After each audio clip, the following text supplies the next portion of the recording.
Good morning from Padum. আজকে আমাদের লাদাখ ট্রিপের কত নাম্বার দিন? এতগুলো দিন আমরা অ্যাকচুয়ালি ঘুরছি না, আমাদের না আছে কোনো দিনের ঠিক ঠিকানা, না আছে ডেটের ঠিক ঠিকানা। তো একবার হিসাব করে নেওয়া যাক।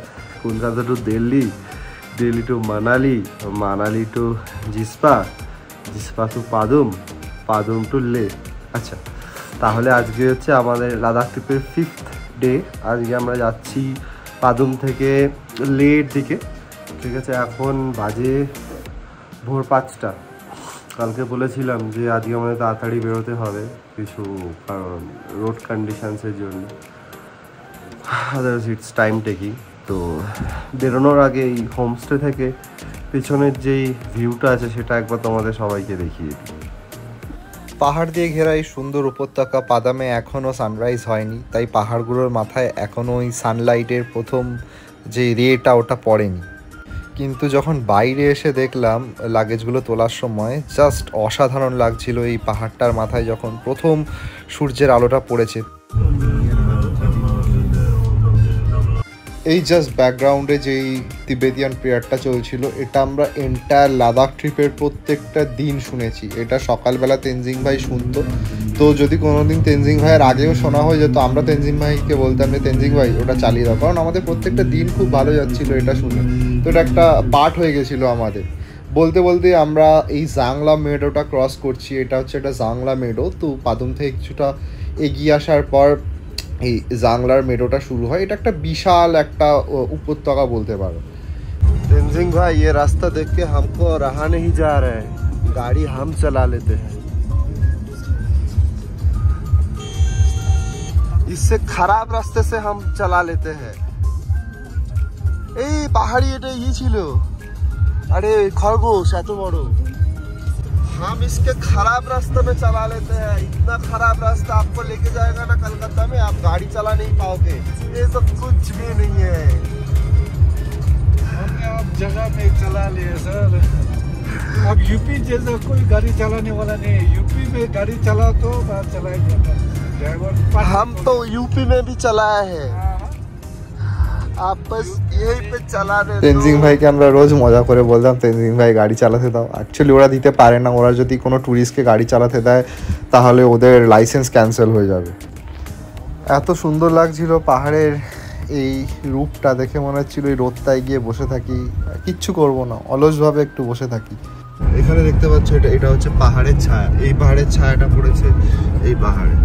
তো এই জাংলা মেডোর মধ্যে দিয়ে আমরা যাচ্ছি। এখানে এটা হেলিপ্যাড, জাংলার এটা হেলিপ্যাড। সকালে জাস্ট সানরাইজটা হয়েছে প্রত্যেকটা পাহাড়ের মাথা, একদম রোদ পড়েছে, দারুণ লাগছে। সকালবেলা যেতে যেতে 5টার সময় বেরিয়েছি আমরা। পেটটা কেমন যেন করছে। তেনজিং ভাইকে বললাম, তেনজিং ভাই একটা ছোটখাটো নদীর পাশে দাঁড়াও, কিন্তু এই নদীর যা জল, এখানে সব গ্লেসিয়ারের জল। আমি মনে হয় না ওই নদীর জলে যদি আমার বডির কোনো পার্ট টাচ হয় তারপর সেটা কি অবস্থায় থাকবে আমি জানি না। হ্যাঁ, ওই ঝঞ্ঝনাট ফারফরাট হয়ে যেতে পারে, দেখা যাবে। The huge Janskar Valley, and today is the best day of my life and so far in the Ladakh trip as well, कि मेरा मॉर्निंग कॉल आया है और ना कोई है आगे ना कोई है पीछे, मैं बैठा हूँ इधर और ये है मेरा सामने। इससे बढ़िया मेरे को कोई नहीं व्यू मिला आज तक, कभी भी नहीं मिलेगा जिंदगी में। और मेरे को इतना खुशी हुआ ভাই। যাকে মজা করতে করতে যেতে যেতে আবার জান্সকার নদীটা আমাদের খুব কাছে চলে এলো। তবে এখন জান্সকার নদীটা বেশ কিছুটা নিচে আছে, কিন্তু এখানে রাস্তা বলে কিছুই নেই। মানে এই যে ডান দিকের রাস্তাটা দেখা যাচ্ছে না, এটা আগের ভিডিওতে দেখতে পাবে। এইটা বেসিক্যালি পাহাড় ফাটানো। এই যে ডান দিকের যে পাহাড়টা, সেই পাহাড়গুলো ডায়নামাইট লাগিয়ে ওরা পাহাড়ের কিছুটা অংশ ফাটিয়ে ফেলে। ঠিক আছে, যেখান দিয়ে গাড়িটা যাচ্ছে সেটা বেসিক্যালি পাহাড়েরই একটা পার্ট। এখানে তো কোনো রাস্তা ছিল না জিওগ্রাফিক্যালি, এই রাস্তাটাকে ম্যানমেড তৈরি করা হয়েছে সেটা ডায়নামাইট দিয়ে ফাটিয়ে। তো এটার বেসিক্যালি কোনো রাস্তাই নেই, ওখানে ওরা পাহাড়টা ফাটিয়ে ওই জায়গাটা জাস্ট ক্লিন করে দিয়েছে। দিয়ে মোটামুটি, কারণ এখান থেকে যখন দেখতে পাচ্ছ ডান দিক দিয়ে যখন আমরা যাচ্ছি, প্রথম কথা বাঁ দিকে তো কিছু জায়গা নেই, ঠিক আছে, আর এইখানে ডান দিকের পাহাড়ের ওয়ালটা মনে হচ্ছে একদম সেই গাড়ির ওপরে। জাস্ট এই জায়গাটা দেখো, এই জায়গাটা দিয়ে গাড়িটা জাস্ট ওই হোলটা দিয়ে যখন যাবে না, মনে হচ্ছে ইনোভা একটা এত বড় গাড়ি তো মনে হচ্ছে গাড়ির চালে লেগে যাবে। চট করে একটা ভিডিও করছি। দিস ইজ র জান্সকার, দিস ইজ র জান্সকার। এখানে কোনো রাস্তা নেই, এইগুলো this is the road, this is the road, this is the road. এখানে ইয়ে আছে জঙ্গলি উলফ। হ্যাঁ আমি বলছি তো উলফ আছে এখানে। এই যে এই সমস্ত পাহাড়ের গায়ে ফুটো টুটো আছে, তো ওইগুলোতে ওরাই থাকে। দিস ইজ দ্য র জান্সকার ম্যান। জান্সকার ভ্যালি, লোকে নেপাল যায়, লোককে একবার এখানে আসতে বলো, ঠিক আছে।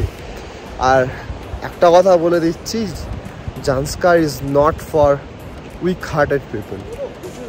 আমাদের এন্টায়ার লাদাখ ট্রিপে এই পাদাম থেকে লে যাওয়ার রাস্তাটা থ্রু দ্য জান্সকার ভ্যালি, এটা আমরা সবাই সব থেকে বেশি এনজয় করেছি। কারণ তুমি জাস্ট রাস্তাটা দেখো, মানে এটার উপর কিছু হয় না, মানে জাস্ট কি বলবো, অতুলনীয়, বলার কোনো ভাষাই নেই। পাশে জান্সকার, ডান দিকে পাহাড়, পাহাড়ের মধ্যে দিয়ে যাচ্ছে। এখন এইখানে জান্সকারের মধ্যে স্নো লেপার্ড খুঁজছি, যদি একটা দু পিস পাওয়া যায় দেখালে আমার রিচ হেভি বেড়ে যাবে। কিন্তু কুশলের একটা বেটার প্রপোজাল আছে।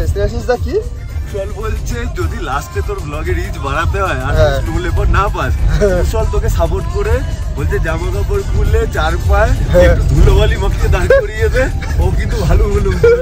বাহ বাহ বাহ কুশল, থ্যাংক ইউ কুশল।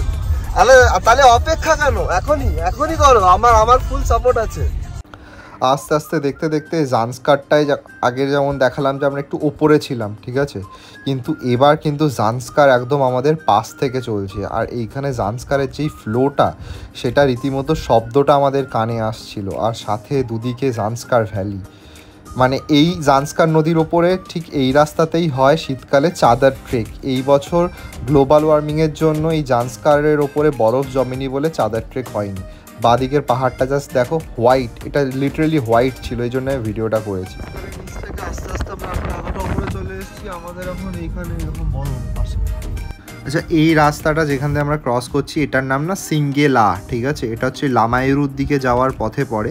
আমি খুব একটা রিসার্চ করে যেতে পারিনি যেহেতু আমাদের প্ল্যানটা খুবই তাড়াতাড়ি হয়েছে। এবার আমরা চলে এসেছি এইখানে।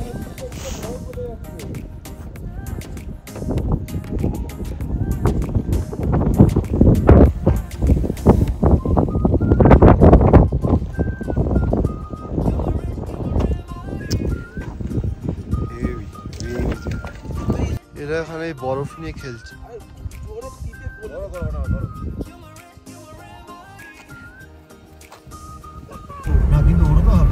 ভাই এখানে আইস ওয়ালের মধ্যে থেকে আমরা যাচ্ছি, ঠিক আছে, এটা হচ্ছে ডান দিকে দিয়ে পুরো বরফের মধ্যে দিয়ে যাচ্ছি। কালকে আমরা যখন সিংকুলা বাস দিয়ে যাচ্ছিলাম তখনও হয়তো সাইডে এতটা এইরকম ছিল না, এই পুরো গ্লেশিয়ারটা দেখতে পাচ্ছ এতটাও ছিল না, ঠিক আছে, যেটা আমরা এত ক্লোজ দিয়ে যাচ্ছি। এই রাস্তাটা হচ্ছে অ্যাকচুয়ালি অন্য রাস্তা, এই রাস্তাটা দিয়ে যায় না, মেনলি এই রাস্তাটা অনেকটা ঘুরপথ বলে এটা দিয়ে ওরা অ্যাভয়েড করে। বাট আজকে সোমবার তো যেই রাস্তাটা দিয়ে অ্যাকচুয়ালি ওরা যায় সেইটা বন্ধ, তো এই জন্য আমাদেরকে এই রাস্তাটাকে ধরতে হচ্ছে। দেখো পুরো আইস ওয়াল। এই যে জায়গাটা দিয়ে যাচ্ছিলাম না সিঙ্গেলা বললাম, এটার হাইট ছিল 16,500-র ওপরে, যেটা আমি পরে বাড়িতে এসে দেখলাম। বাট জায়গাটায় যে বরফটা যা সুন্দর লাগছিল, মানে আমরা কোথাও এত কাছ থেকে এত ঘন বরফের চাদর পাইনি।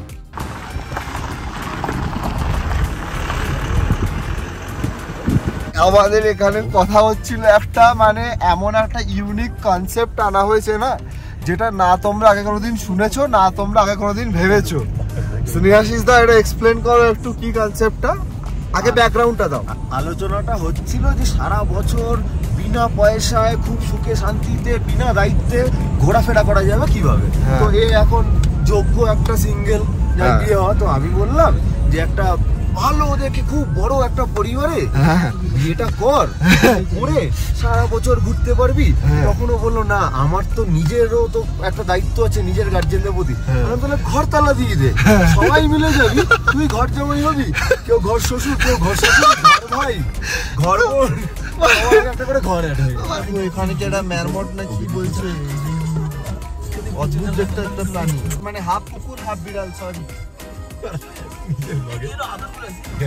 লামাইরুর দিকে যাওয়ার রাস্তাটা না পুরো আলাদা মনে হয়। এই পাহাড়গুলোকে দেখে মনে হচ্ছিল সেই চাঁদের পাহাড়, কোথাও সাদা, কোথাও গোল্ডেন, কোথাও গ্রিনিশ, কোথাও ইয়েলো। জাস্ট এই জায়গাটা দেখো গোল্ডেন আর এটাকে অনেকে আমি শুনেছি মুনল্যান্ড বলে প্রবাবলি, তো আমি খুব শিওর না, বাট পুরো এটার স্ট্রাকচারটাই আলাদা ছিল। এই ইন্ডাস রিভারের পাশে এবার চলে এসেছি, এখান থেকে দাঁড়িয়ে একটু ছবি তুলছিলাম। আমরা এখন হালকা হালকা লেতে ঢুকছি, মানে হচ্ছে তোমরা এর আগে জানো হচ্ছে কনভেনশনাল লাদাখ, সেইটাতে আমরা হালকা হালকা ঢুকছি। এতক্ষণ তো আমরা জান্সকারে ছিলাম, জান্সকারটাও হচ্ছে লাদাখের ভেতরেই, বাট এখন আমরা হচ্ছে মানে সো কল্ড মেন লাদাখের মধ্যে ঢুকছি। তো আরো 95 किलोमीटर মতো বাকি আছে টু রিচ লে। भैया शुरू करना है, कितना देर रुकना पड़ेगा? 10 मिनट। आप तो 2 मिनट बोल रहे थे, आप ब्लॉग में आप बोल रहे हो 10 मिनट रुकना पड़ेगा। ঠিক আছে 10 মিনিট দাঁড়াতে হবে, ঠিক আছে কোনো অসুবিধা নেই। লেতে ঢোকার মুখে এই আমাদের গাড়িটার চাকায় একটু প্রবলেম হচ্ছিল, চাকাটা খুব ওভেল করছিল। তো তেনজিং ভাইয়া ভাবছিল যে যদি চাকাটা বেরিয়ে খুলে টুলে চলে যায় তাহলে মুশকিল হয়ে যাবে, এই জন্য একটু ভয় পেয়ে গেছিলো। তো আলটিমেটলি ঠিক করার চেষ্টা করছিল বেসিক্যালিও। আমি ভেবেছিলাম যে ওই হুইল অ্যালাইনমেন্ট বা ব্যালেন্সিংয়ের প্রবলেম হবে, কারণ এই থ্রু আউট দ্য জান্সকারের রাস্তাটাতে তো প্রচুর জার্ক হয়েছে, তাই ওটা হতে পারে। বাট তেনজিং ভাইয়া বললো না, ঠিক আছে চাকা টাইট। আমি ছিলাম কি পারফর্মার দাদাকে সাহায্য করার, আমি এরকম দাঁড়িয়ে দাঁড়িয়ে যে লাফিয়েছি না, চাকা এমন টাইট হয়েছে আর খোলা যাচ্ছে না। আমরা পৌঁছে গেছি আমাদের লাদাখের হোমস্টেতে। এটা হচ্ছে লে, আর this is our homestay.